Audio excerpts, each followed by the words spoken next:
Alright guys, Remus71 here, and welcome to my Hunter Assassin build guide. So, over the last few weeks, we've been playing around with loads of different tech. Things like killing enemies in my sleep with atrophy, which you can see the Steel Watcher Titan getting the full experience here. The other thing we've played about with extensively is fatigue bombing, where you use mortal reminder, auto crits and multi-hit or AoE abilities to overflow mental fatigue and splash psychic damage in an AoE.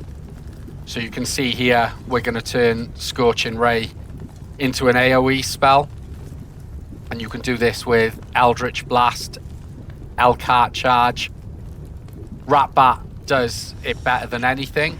The tech came out of experimenting with Horde Breaker and Rat-Bat, and I've done a nice little diagram for you here to illustrate the concept.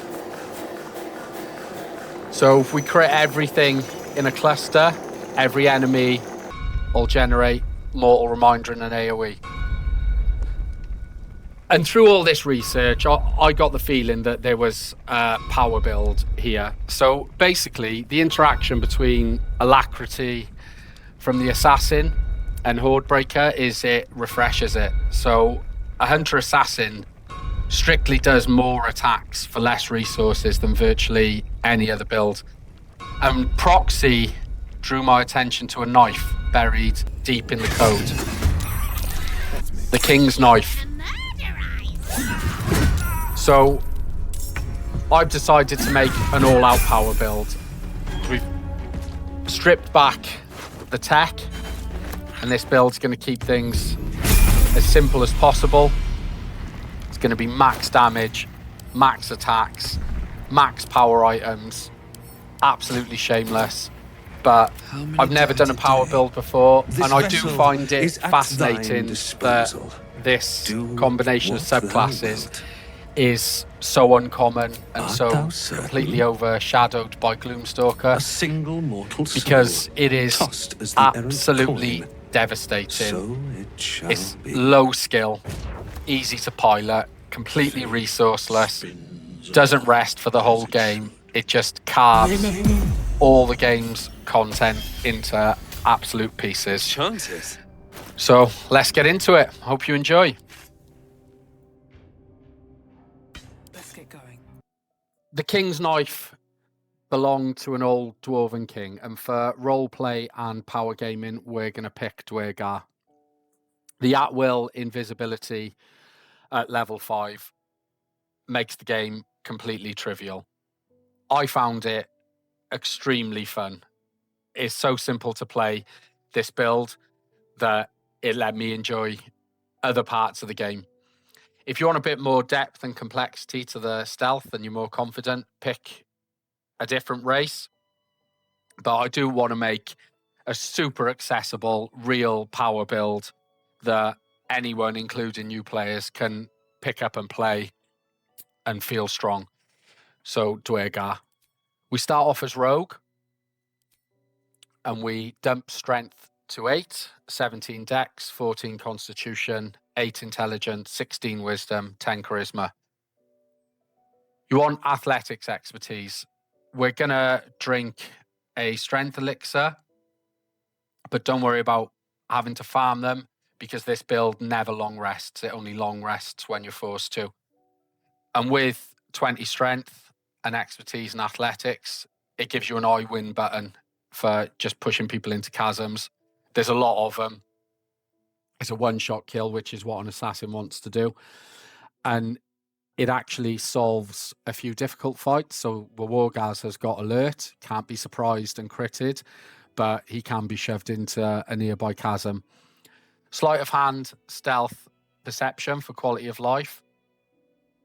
You don't need to steal anything. You're not using special arrows. You're not using scrolls, coatings, poisons, anything, but it does help you pick locks. You don't really need stealth because you've got at will invisibility. But intimidation, we've only got 10 charisma, but because we're stacking long rest buffs, you can reliably pass a lot of intimidation checks, especially towards the end game when you get illithid expertise and whatnot. And then we're going to go straight through to Assassin level 3.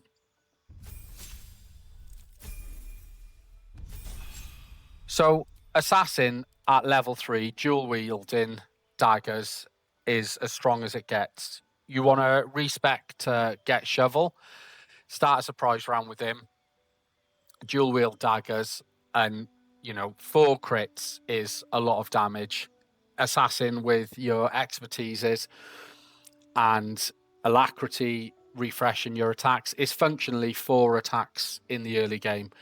And like I said, the build is designed to be a power build for the entire game.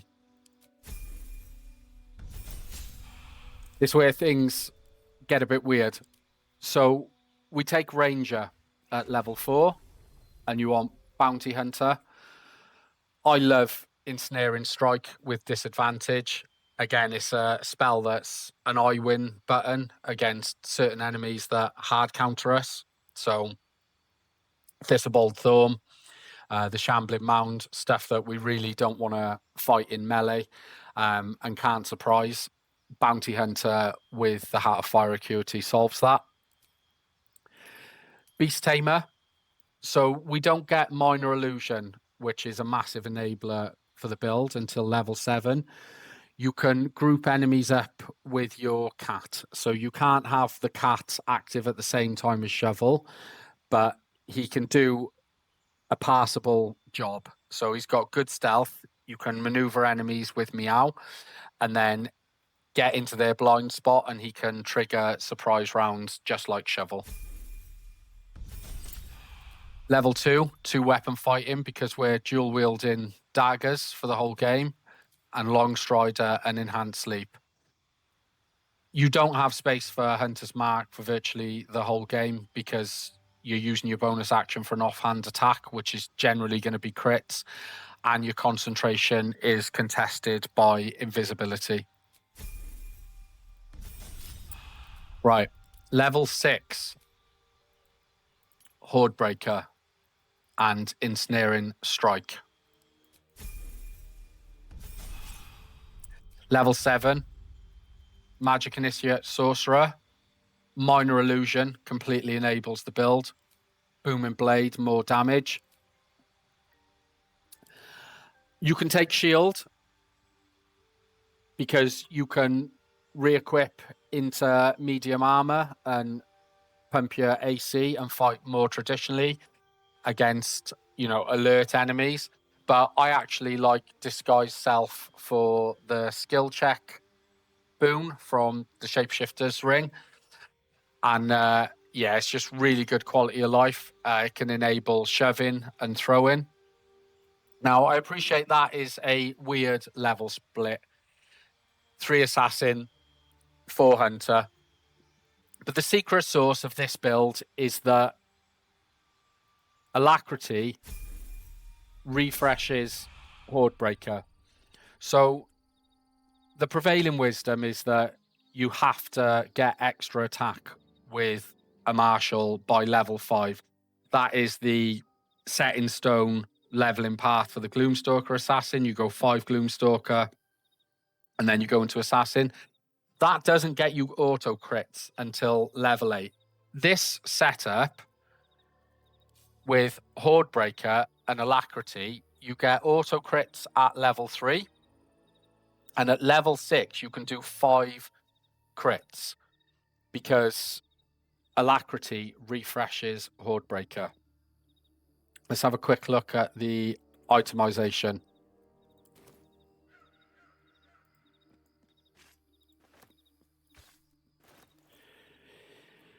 The King's Knife, the RP of the build. You can cross the Eben Lake as early as level 3 by getting the Boots of Speed, telling Gek that you're returning them, passing a fairly straightforward intimidation check on the boat, and then the Dwergar that you meet on the other side of the lake is carrying a version of this knife. And as you'll have seen in the intro, we need to reforge the King's Knife in the Fugue Plane Forge with Danton. So you equip it to a Hylian, dismiss the Hylian, resummon them, and then you will have the Knife of the Undermountain King at level 3. On the way down to the Dwergar village is the Short Sword of First Blood, which does 1d8 on your first attack. The combination of Knife of the Undermountain King and Short Sword of the First Blood with auto crits with Shovel at levels 3, 4, 5, and 6 with the number of attacks you're doing is absolutely overwhelming. It will completely and utterly crush the early game. There's not a lot to say about itemization. You want Caustic Band for damage. You want Broodmother's Revenge for damage. This ring slot utility, Whispering Promise, good for attack rolls. Boots don't particularly matter. If you've got the Deathstalker Mantle, you can use bonus action on your Invis turn to stack extra damage with Line Breaker and Lightning Charges, but that's an optimization that doesn't particularly matter.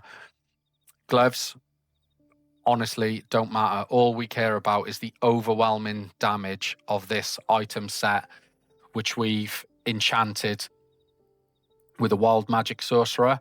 So you just spam a level 1 Wild Magic Sorcerer, Featherfall, until you get the enchantment. It takes 3-4 minutes. It's worth doing because the build doesn't long rest, and we keep this weapon set for so long. It's something that you'll do 2-3 times a game. And 1d4 force damage doubled on a crit and then re-rolled. It's plus 6 damage per hit. And then we get to level 6, 7, and we're doing 5 attacks on our opening round. Yeah, you can see how fast that damage adds up.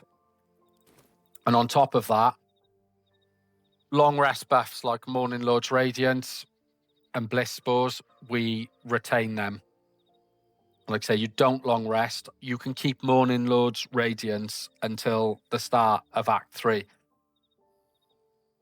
And that is what Booming Blade is going to look like going into the crash. So let's have a look at the early game gameplay. Hopefully you get a sense of the power level. And then we'll ramp it up into the mid game. And then we'll look at the real power game in Act 3. Bad gas. So we surprise with Shovel. Pull yourself together. And then we coat our weapon in poison. And then we absolutely demolish whatever's standing in front of us. It's absolutely shameless gameplay. It's yeah. So all my previous builds have had, What are we waiting for? complicated gameplay loops, Riled up and ready. like really execution based. I have thoroughly enjoyed the low-tech power of this build. Like, you might think that this would get boring. I've carved up well over 200 mobs over the last few weeks, and it just doesn't get boring. It's just so satisfying, just blasting big crits at people and being in absolutely no danger whatsoever. It's yeah, like, I love a challenge. So this build is basically no consumables. So you drink your Hill Giant Elixir, and you only long rest when you're forced to. There's no action surge. There's not many buttons to press. Yeah, this is this is what the build does. And what we're going to do when we get to level 6 is just add more and more attacks. What were they doing here?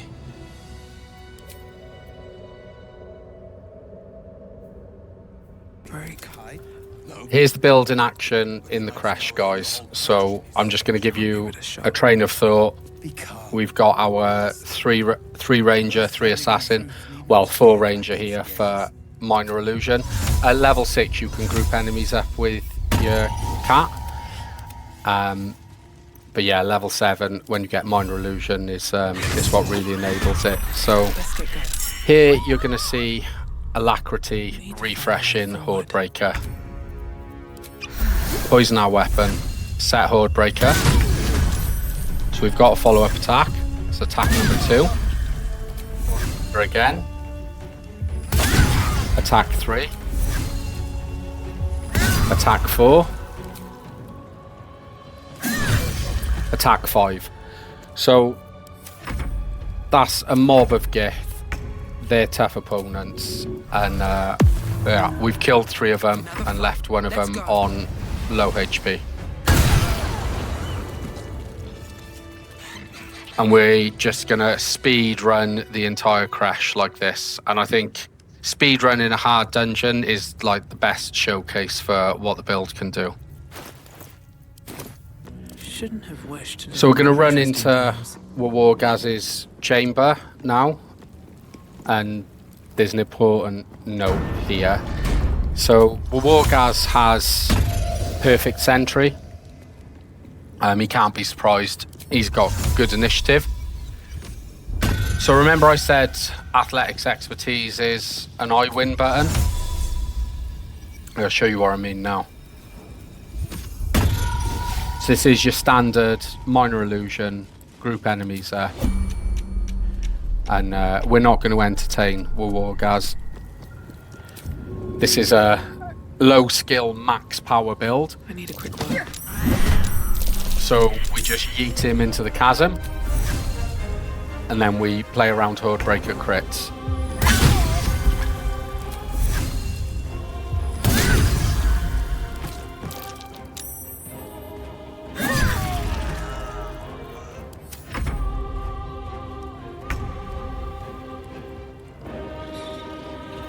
Now we're gonna do some Dwergar power gaming and just not even entertain these Githyanki, just go invis. You are the king's knife, and there is 0 fun allowed.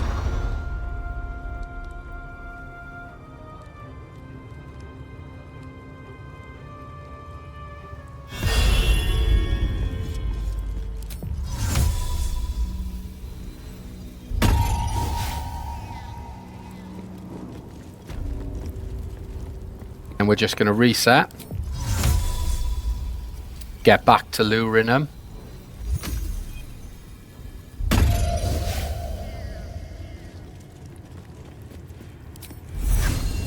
And chop them up into pieces.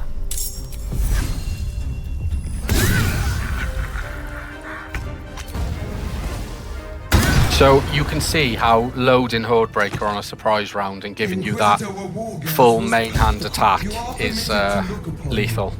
Following on from the crash, we're going to get ourselves into Act 2. And you want to quickly pick up your last long rest buff and some damage dice. So you want the Shadow Cloaked Ring. And you want the Flawed Helldust Gloves. Another 2d4 of damage, which is obviously doubled on crit. You want to get the Shadow Blade off Arabella and take the time to add the force damage to it with Danton. And at level 8, we take Ranger to 5 for extra attack.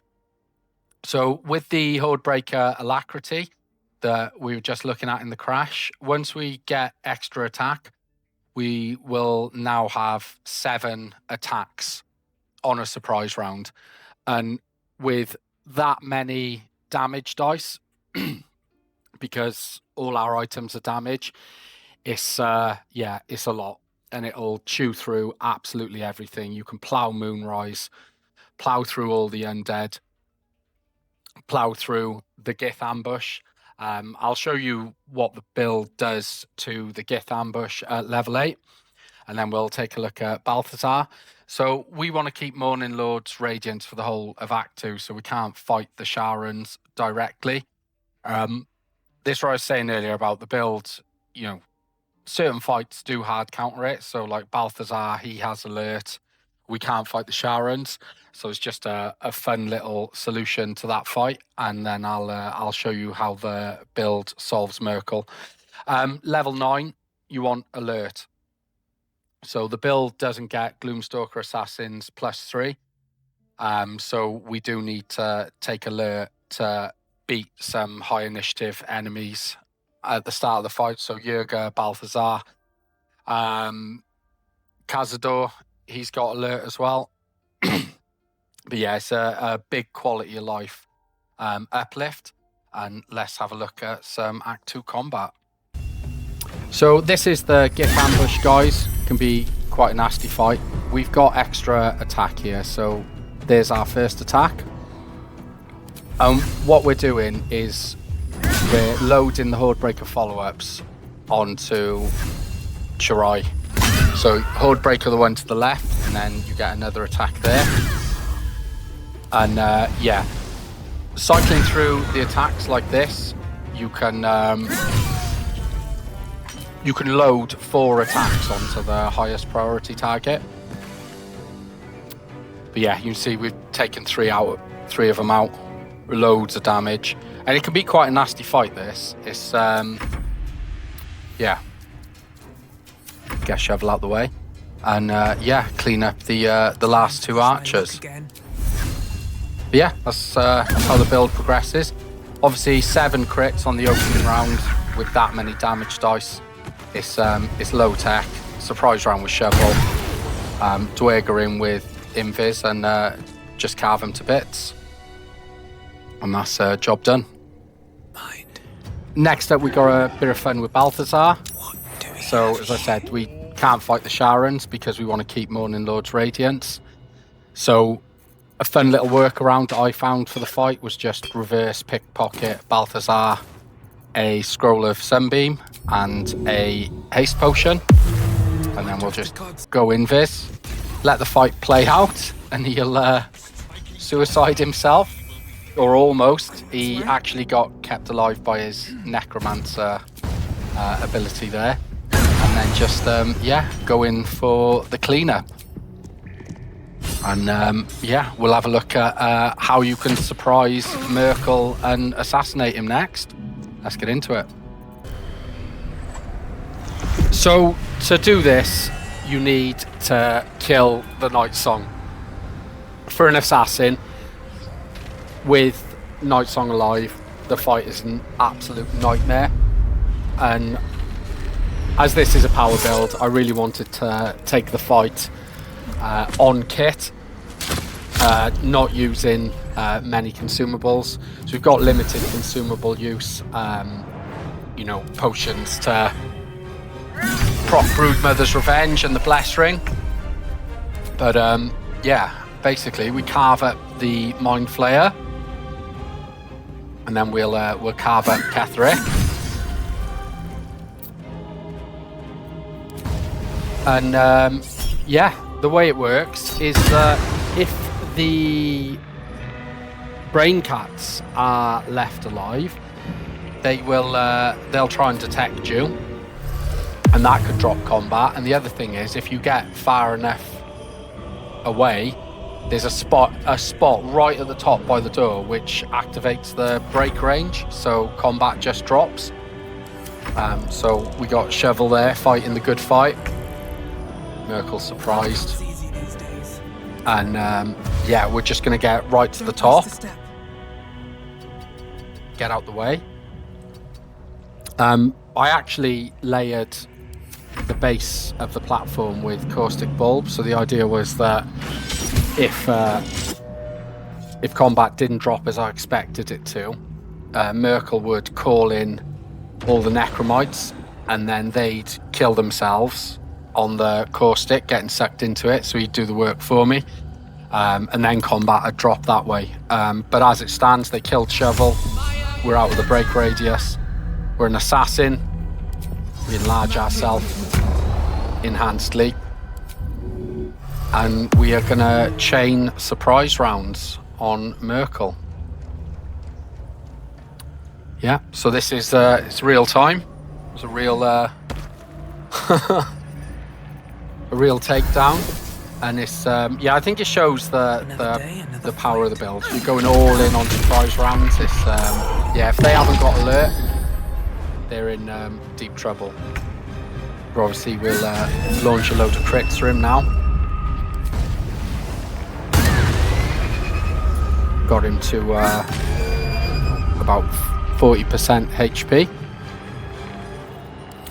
And then skip to the next turn. Yeah, you don't want to take Resonance Stone into this fight because you want advantage on your Wisdom saves. Either get it from the Amulet of the Harpers or Shade Clinger, Armor, Cheese. So yeah. Max Dwergar power gaming. 0 fun allowed. Leave the platform. And then the Brain Cats are going to look for us.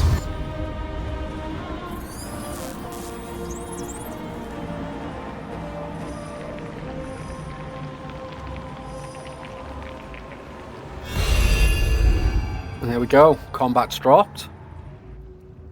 Reset our kit.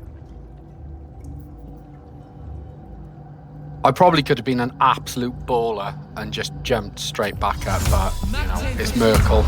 You take your time. Go in biz again. Yeah, and he doesn't heal because he is dead. So, get to the end. Proc our Bless Ring to give our Wisdom saves a little buff, and load move speed to get right to the top of the arena again. And there we go, another surprise round. We're frightened, but he's so low it doesn't matter. Yeah, and that is how you assassinate Merkel. We get into Act 3 now. This, like I said, this is a power build. I think you know what items are coming, but at this point the core gameplay is locked in. Surprise rounds for Shovel, Dwergar Cheese, Overload, Dice cannot take me on your daggers. I am its master. And yeah, carve everything up. The fights that are a bit awkward because of alert or, you know, other abilities the enemies have got, you find creative solutions to them. Like I said, I like the flow of the build because you speed run trash mobs, and then you can enjoy the big fights. No idea. But yeah, let's get into Act 3, and yeah, we're almost done. Isabel. As we get into Act 3, we are gonna respec. So I don't typically like respecs, but we're power gaming. And this respec is to rearrange our feats. So start off as Rogue, keep the expertises that you took at the start.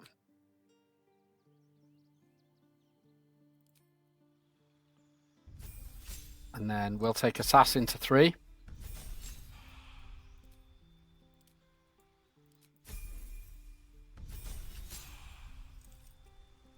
Now we are going to add Wizard, and what Wizard allows us to do is to drop Magic Initiate, which give us Booming Blade, Minor Illusion for the whole game, and switch that for Savage Attacker.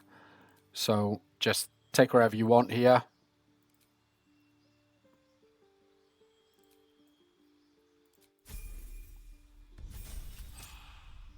And then pick Blade Singer. Again, pick wherever you want.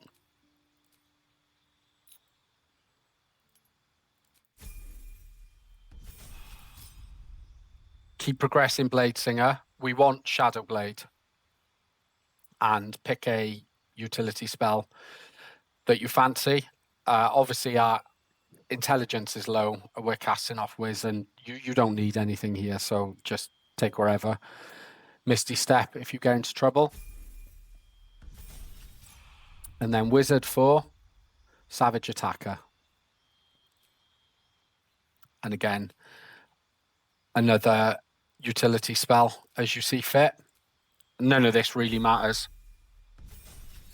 So in Act 3, there's so much experience. You can get there at level 10, respec to Wizard, clean up some XP, and then hit level 12.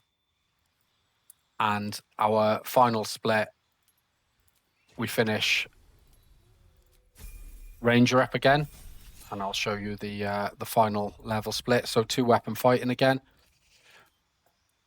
Our rituals, Hunter, Horde Breaker,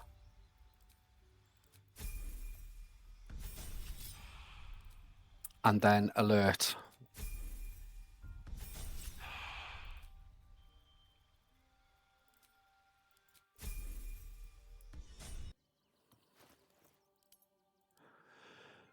So our final split is 5 Ranger, Hunter, 3 Assassin, 4 Blade Singer.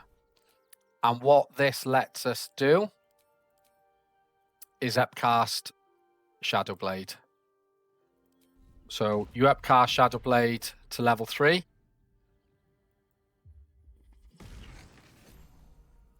And I will show you the power gearing.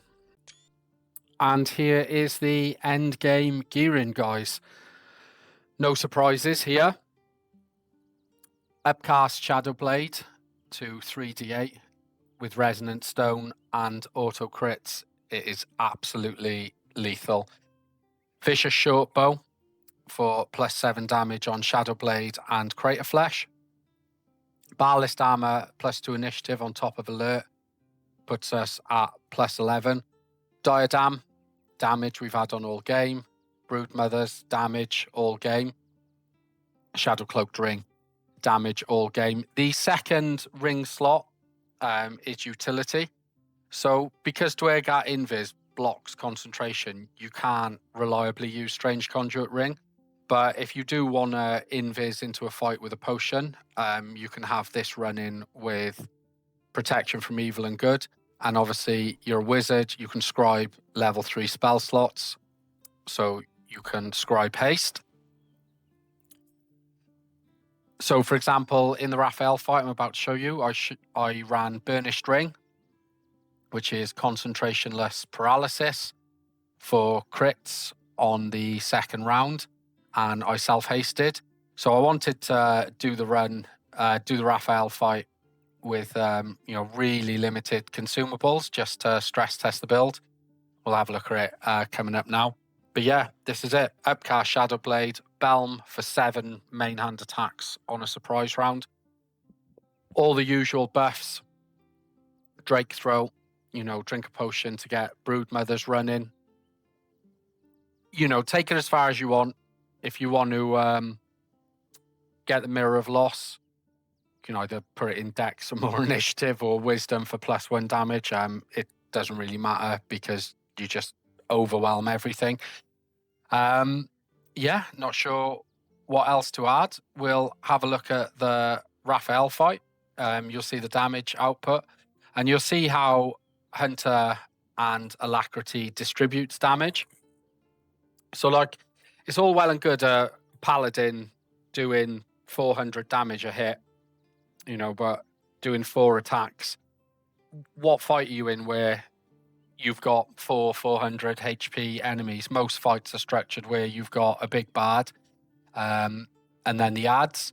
And you'll see in the Raphael fight that this setup sort of breaks the threshold for Vanilla Honor to one-shot the mobs that run with bosses. So you'll see that we just down every single Cambion in turn 1. And then finish Raphael off as it's a no consumable kill. Obviously seen the build Speedrun Merkle. It is a power build, really accessible, not hard to pilot. I had a lot of fun with it. There is a lot of tech that can be done with Horde Breaker, and Lost's follow-up post with build suggestions for fatigue bombing, and the Rat Bat is due out. It was being posted with this video. But yeah, for me, I find it absolutely fascinating that the assassin hunter multi-class isn't mainstream. And yeah, hopefully you guys will take a look at it. And yeah, just to finish up, we'll have a look at the Raphael fight. Thanks for watching, guys. So we're gonna rock Raphael's world here. At this point in the video, we've outlined what it does. This is the raw power of auto crits with Shadow Blade and Crater Flash. If you've made it this far, yeah, a few closing thoughts. The first thing is just massive shout out to the backroom guys. Just their ideas give me so much enjoyment for the game. The stuff they come up with is just crazy, and I absolutely love the game. And every time I tab into the Discord, they've uncovered something else. And yeah, and the last thing is like, I never expected the channel to like get any views or do well. Like, I know well is relative, but for my modest ambitions to be closing in on 1,000 subscribers is really satisfying. It's been really rewarding.